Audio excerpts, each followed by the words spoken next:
Assalamualaikum warahmatullahi wabarakatuh. Kembali lagi bersama saya Fitri Nur Hafizah, mahasiswa S1 Program Studi Pendidikan Fisika. Di sini saya akan menjelaskan hasil dari tugas yaitu tentang uji penelitian yang sudah saya lakukan untuk memenuhi tugas dari mata kuliah Statistik Penelitian dari dosen pengampu Bapak Musa Syarif Hidayatullah MPD. Di sini saya akan membahas tentang uji regresi. Tepatnya yaitu tentang uji regresi sederhana. Analisis regresi sederhana bertujuan untuk mengetahui pengaruh dari suatu variabel terhadap variabel lainnya. Pada analisis regresi, suatu variabel yang mempengaruhi disebut variabel bebas atau independen variabel. Sedangkan variabel yang dipengaruhi disebut variabel terikat atau dependen variabel. Analisis regresi sederhana adalah metode pendekatan untuk pemodelan hubungan antara suatu variabel dependen dan satu variabel independen. Dalam model regresi, variabel independen menerangkan variabel dependennya. Regresi linear sederhana adalah analisis regresi linear yang hanya melibatkan dua variabel, yaitu satu variabel independen dan satu variabel dependen. Analisis regresi sederhana bertujuan untuk mengetahui pengaruh dari suatu variabel terhadap variabel lainnya. Untuk dasar pengambilan keputusan, uji regresi linear sederhana yaitu mengacu pada dua hal, yakni satu, membandingkan nilai signifikansi dengan nilai probabilitas 0,05. Jika nilai signifikansi lebih kecil dari 0,05, artinya variabel X berpengaruh terhadap variabel Y. Namun jika nilai signifikansi lebih besar dari 0,05, artinya variabel X tidak berpengaruh terhadap variabel Y. Yang kedua yaitu membandingkan nilai T hitung dengan T tabel. Jika nilai T hitung lebih besar daripada T tabel, artinya variabel X berpengaruh terhadap variabel Y. Namun jika nilai T hitung lebih kecil daripada T tabel, artinya variabel X tidak berpengaruh terhadap variabel Y. Syarat uji regresi linear sederhana yaitu datanya harus valid dan reliable, kemudian harus normal dan linear. Di sini saya mengambil contoh judul yaitu hubungan motivasi belajar dengan hasil belajar pada mata pelajaran fisika, yaitu materi hukum Newton di SMA kelas 11.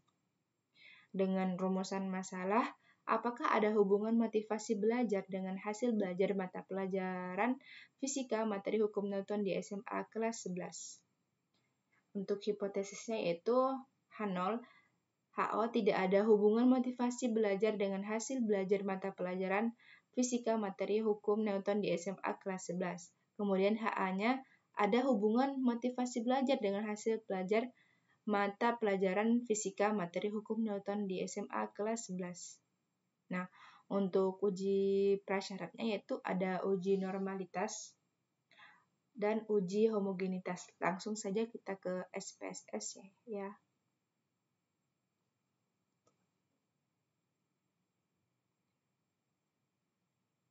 Nah, di sini adalah tampilan awal SPSS. Untuk langkah-langkahnya, yang pertama kita itu menentukan variabel view-nya terlebih dahulu. Di sini ada motivasi, kemudian ada hasil. Untuk desimalnya kita ubah ke 0. Untuk labelnya yang motivasi ini kita isi motivasi belajar. Kemudian yang hasilnya itu hasil belajar. Oke. Nah, lanjut ke data view. Di sini saya sudah menyajikan data dari motivasi dan hasil belajar. Itu di sini ada di Excel-nya ya. Oke, tinggal salin saja di bagian motivasi belajar dan hasil belajar ini. Di sini saya menggunakan 36 siswa sebagai sampel.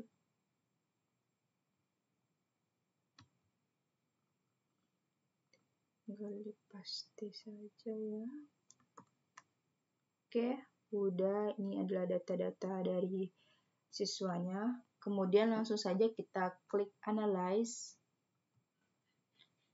kemudian langsung ke Regression ya, kemudian klik Linear. Untuk motivasi belajar itu masuk ke independen, kemudian hasil belajar itu masuk ke dependen, kemudian klik Save. Nah, kalian klik ini di bagian kolom residual itu kita klik Unstandardized ya. Nah, udah, kemudian klik Continue, kemudian oke. Di sini muncul hasilnya ya. Karena kita menguji normalitasnya dulu, berarti kita langsung kembali lagi ya. Sebenarnya nih nilai dari regresinya ini udah keluar nih di bagian tabel convection nih. Tapi kita mau cek dia datanya normal atau enggak dulu ya. Nih, ini udah muncul tabel baru nih, res nih. Nih bagian res nih. Nah, kemudian kita lanjut klik Analyze. Kemudian klik non-parametric test. Habis itu legacy dialog. Itu satu sampel KS. Kita masukkan yang tabel baru tadi ya, ini ya. Unstandardized residual, masukkan ke sini. Di test variable list. Nah, kemudian centang di tabel distribution ini yang bagian normal, habis itu klik OK. Nah, ini udah muncul tabel ya, hasil dari uji normalitas, yaitu menggunakan uji one sample Kolmogorov-Smirnov dengan bisa dilihat ya nilai sig-nya nih di SimSig.Thailand yaitu 0,200. Berarti data tersebut itu berdistribusi normal. Oke, lanjut. Kita ngecek uji homogenitasnya. Kita klik Analyze, lanjut deskripsi statistik, klik Explore. Ini motivasi belajar itu termasuk ke faktor list ya.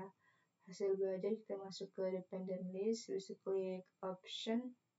Klik plots.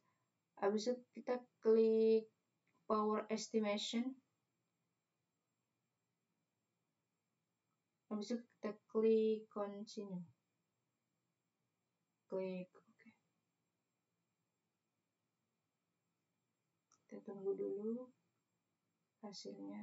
Oke. Mungkin udah muncul ya.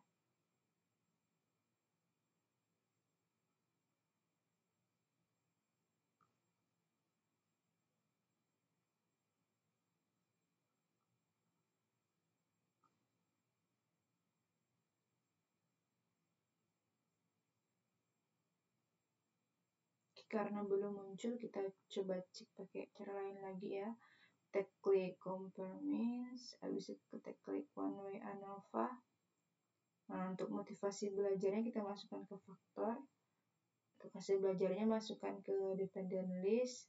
Habis itu klik option, klik homogenitas of variantes ya. Habis itu klik continue, kemudian OK. Nah, ini baru muncul dia. Nah, di sini kita lihat untuk tes homogenitasnya bisa dilihat nilai sig-nya itu 0,001 ya. Ini yang atas nih. Lebih kecil dari 0,05, berarti datanya itu tidak homogen. Nah, kemudian karena tadi kita udah melakukan uji regresi, kita lihat di sini di tabel convection ya, ini nih. Nah, didapat yaitu nilai sig-nya 0,01, berarti lebih kecil daripada 0,05. Sehingga dapat dikatakan ada hubungan antara motivasi belajar dan hasil belajar. Kita kembali ke PPT. Nah, Tadinya sama kan dengan hasil dari uji yang saya dapatkannya. Dengan dasar pengambilan keputusan di uji normalitas yaitu jika nilai signifikansi lebih besar dari 0,05, maka data penelitian berdistribusi normal. Sedangkan jika nilai signifikansi lebih kecil dari 0,05, maka data penelitian tidak berdistribusi normal. Nah, berdasarkan nilai asim-sig 2 Taylor yang tadi saya dapatkan, yaitu 0,200, yaitu lebih besar daripada 0,05, maka data dapat dikatakan berdistribusi normal. Selanjutnya berdasarkan uji homogenitas. Nah, di sini dengan dasar pengambilan keputusan yaitu jika nilai sig lebih kecil dari 0,05, maka dikatakan bahwa varians dari variabel kelompok data adalah tidak sama, tidak homogen. Namun, jika nilai signifikansi lebih besar dari 0,05, maka dikatakan bahwa varians dari variabel kelompok data adalah sama, yaitu homogen. Nah, didapatkan pada tabel test of homogeneity of variance, yaitu menggunakan Levene statistik, yaitu didapatkan nilai sig itu 0,001, yang berarti lebih kecil daripada 0,05, sehingga data tidak homogen. Nah, selanjutnya untuk uji hipotesisnya kita menggunakan uji regresi linear sederhana pada tabel convection yang tadi kita dapatkan dengan dasar pengambilan keputusan yaitu jika nilai sig lebih kecil dari 0,05, maka ada pengaruh hubungan motivasi belajar terhadap hasil belajar. Kemudian jika nilai sig lebih besar dari 0,05, maka tidak ada pengaruh hubungan motivasi belajar terhadap hasil belajar. Nah, berdasarkan nilai sig atau nilai tabel dari hasil uji yang telah saya lakukan tadi, yaitu didapat nilai sig yaitu 0,001, yang berarti lebih kecil daripada 0,05, maka dapat dikatakan bahwa ada pengaruh hubungan motivasi belajar terhadap hasil belajar. Nah, untuk kesimpulannya, dari hasil pengujian yang telah dilakukan tadi, maka dapat dikatakan bahwa H0 ditolak dan HA diterima. Sehingga adanya dari data tadi itu adanya hubungan motivasi belajar dengan hasil belajar mata pelajaran fisika materi hukum Newton di SMA kelas 11. Oke, sekian dari saya. Terima kasih, mohon maaf atas kesalahan yang telah saya lakukan. Sekian dari saya. Wassalamualaikum warahmatullahi wabarakatuh.